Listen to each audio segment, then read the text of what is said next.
Class 10th और अभी तक आपने कुछ नहीं किया है तो जल्दी से मेरी ये वीडियो देख लीजिए, क्योंकि इससे जो भी इम्पोर्टेंट पॉइंट्स बताने वाली हूँ वो आप रिवीजन में लेते चलें, क्योंकि वो बहुत इंपॉर्टेंट है, वो आपके एग्ज़ाम पॉइंट ऑफ व्यू से ज़रूर आएगा।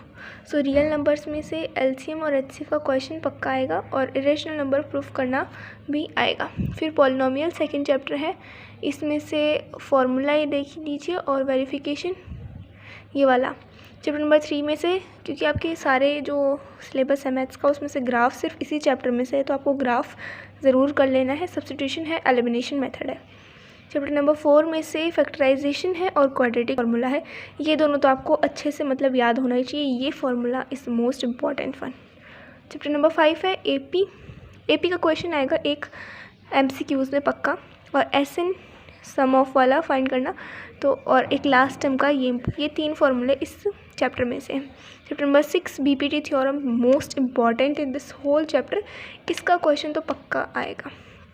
थ्योरम्स हैं इसमें और सिमिलरिटी क्राइटेरिया AA, SAS और SSS, ये 3 सिमिलरिटी क्राइटेरिया आपको आने चाहिए।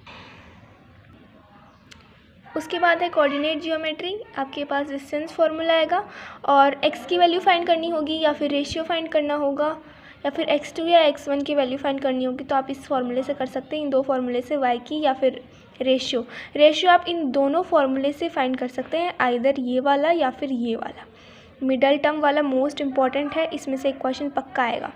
चैप्टर नंबर 8 है, ये 3 आइडेंटिटीज़ है और एक साइन, वो इनकी वैल्यूज़ साइन कॉस टेन, इन सब की वैल्यूज़ आपको याद होनी चाहिए, क्योंकि ये सब काम आएगी एप्लीकेशन ऑफ ट्रिग्नोमेट्री, जो कि है आपका चैप्टर नंबर 9। इसमें से इंपॉर्टेंट जो है वो है tan 30 की वैल्यू 1/√3, tan 60 की वैल्यू √3, sin 30 की वैल्यू 1/2, sin 60 की वैल्यू √3/2, cos 30 √3/2, cos 60 1/2। ये ही हैं आपके चैप्टर में क्वेश्चंस में, सिर्फ इन्हीं से है, अगर कुछ और क्वेश्चन आ जाए तो नहीं, पता नहीं, पर ये इंपॉर्टेंट है। नंबर 10 है सर्कल्स, थ्योरम्स, इसके सर्कल्स की वो याद होनी चाहिए अच्छे से, क्योंकि थ्योरम्स बेस्ड क्वेश्चंस हैं इसके बहुत।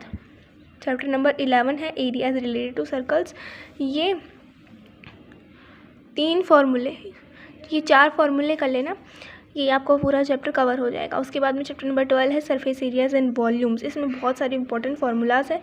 ये चैप्टर मतलब आपको सरफेस एरिया, क्यूबॉइड, सिलेंडर और कोन का तो आना ही चाहिए, सरफेस एरिया का फार्मूला और वॉल्यूम। सबसे ज़्यादा कर्व्ड सरफेस एरिया यूज़ हुआ है सिलेंडर का और क्यूब का। क्यूब में फिर πr/l में फिर आप लोगों को हाइट, स्लैंट हाइट, ये सब उसका फार्मूला L = h² + r² का √, ये इंपॉर्टेंट चैप्टर है, इसको देख लेना। And last second chapter number 13, most important chapter, 13 marks का आने वाला है। इस चैप्टर को तो आप जाते जाते, अगर आप 1-2 चैप्टर इनमें से छोड़ भी दो तो चलेगा, पर इस चैप्टर को तो जाते जाते करना ही होगा, इसलिए मैंने इंपॉर्टेंट फॉर्मूलेज नहीं लिखे हैं इसमें, क्योंकि आपको पूरा चैप्टर अच्छे से देखना होगा।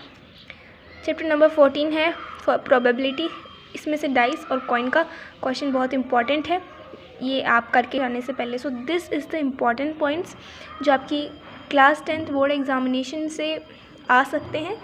इन पॉइंट्स ऑफ लास्ट टाइम में इस वीडियो को ज़रूर देख लेना और इन फार्मूलेज़ को एक बार रिवाइज़ कर लेना, आपका पूरा चैप्टर एक बार पूरी NCERT क्लियर हो जाएगी। और चैप्टर नंबर 13 को सॉल्व करना मत भूलना लास्ट टाइम पे, इसको तो सॉल्व ज़रूर करना, क्योंकि ये 13 मार्क्स का है, इसमें से ऐसे टाइप भी क्वेश्चन आएगा, तो सॉल्व इट।